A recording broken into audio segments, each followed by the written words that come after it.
Alright guys, I hope my last video wasn't too annoying, and I went 17 minutes and I feel like that was a little bit too long, but you know, what can you do, At least you guys can go back and watch it and maybe break it up into 5-minute intervals.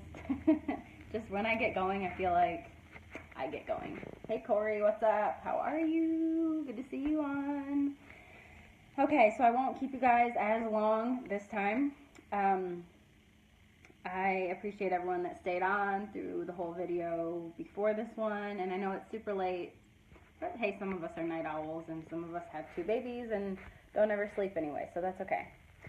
Anyway, this is a little bit about me. This was posted on Facebook back in December when I hit my 5-year sobriety mark. I do want to say it and voice it because I feel like maybe it'll be a little bit more powerful if I say it rather than just write it out, and some people may have missed it. So hello Naveen, how are you? Thank you Bear, and hello Angela, I love you to pieces. Okie dokie now. I'm gonna go ahead and get this started so I can get you guys off of here. Keish? I hope I say that right. Hey Keish, what's up? Alright, Nikki. Alright guys, so my husband is in the kitchen and I get so nervous when I talk in front of him. So here we go. For those of you who do not know my story,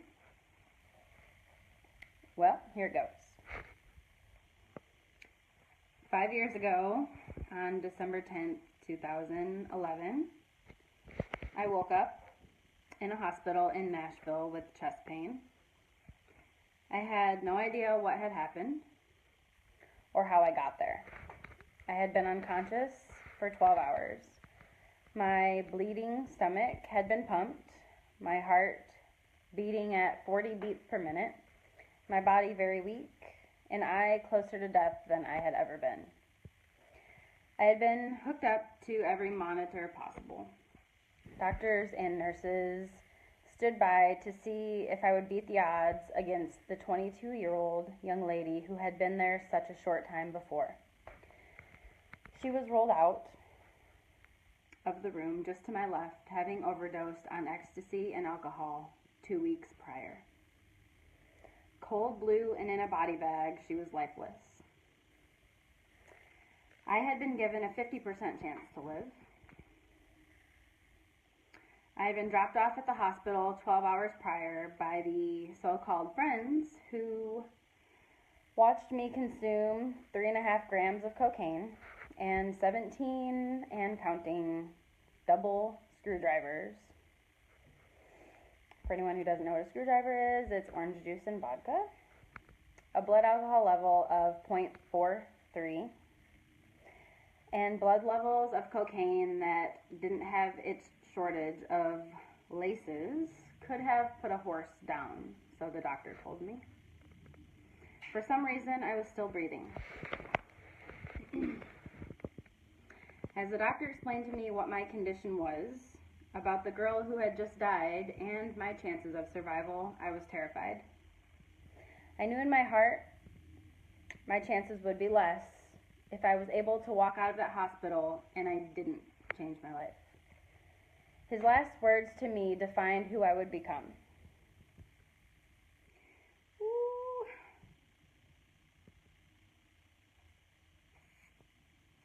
Sorry, guys. Ashley, you will become nothing more than a statistic if you ever take another drink or do another line. You would be better off putting a bullet in your head right now.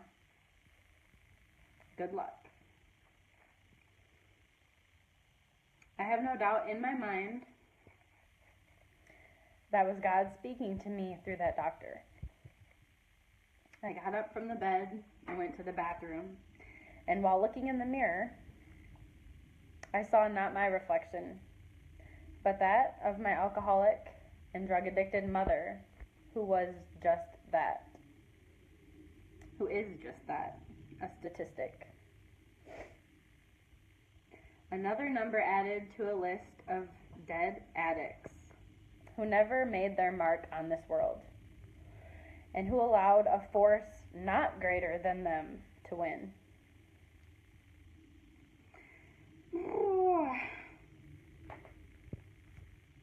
In a flash, I saw the last 10 years of my life. And the pure destruction I had caused and had become. At that moment, I ended that chapter of my life.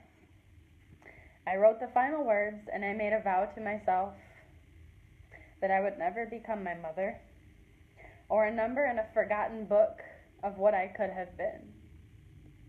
I was worth more.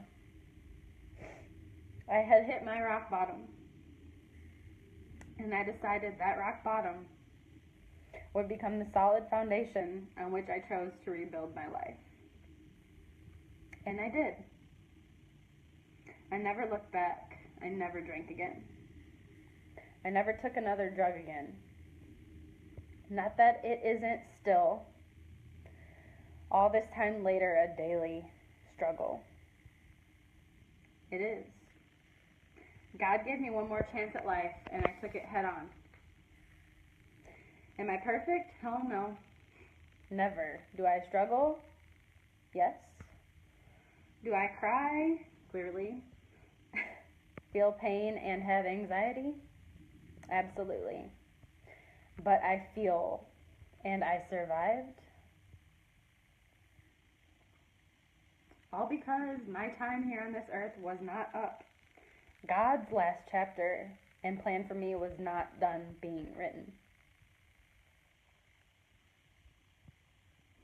Every blessing I have been given in my life, my second chance, my family, my mother, my father, my husband, his family, my children, my health, my happiness, my home, my beating heart, my ability to dream, smile, laugh, love, and achieve. I could go on forever.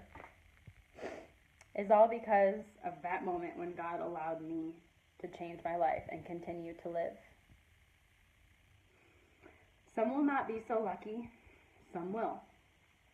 What will your choice be? Which category do you want to fall under?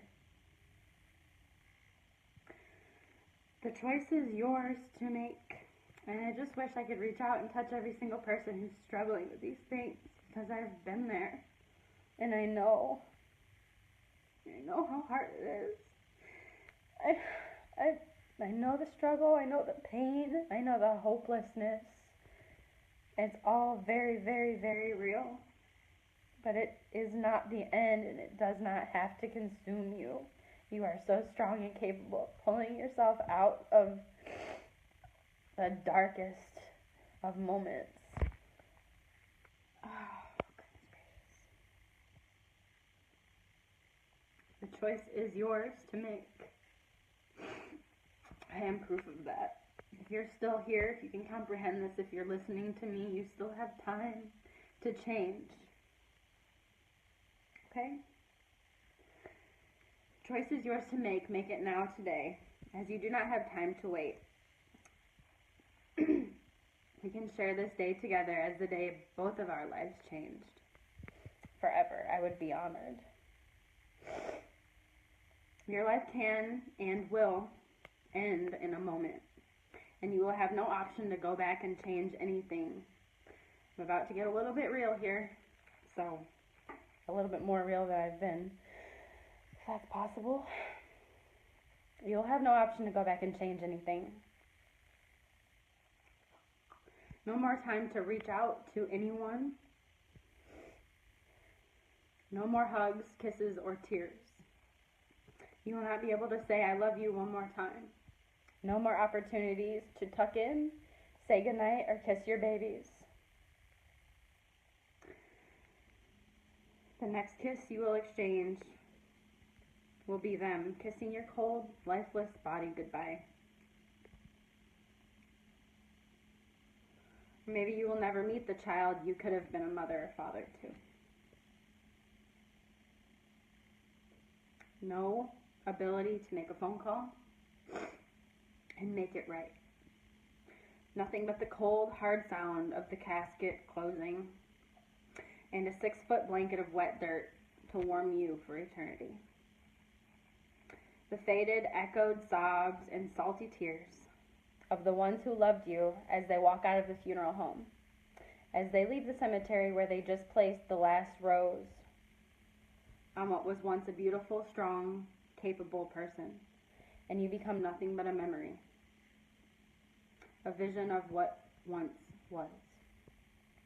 Are you ready for that? Or are you ready to live the life you were meant to live, to create your own destiny, your own fate? Either way, you are the author of your own book.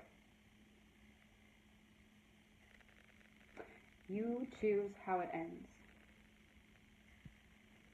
Will you choose to join me today? End this chapter with your final words to yourself.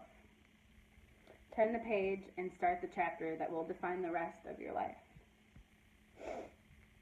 Because until you cannot hear or see this, there is still time. It's not over until it's over. You decide how your story ends. So, that is all.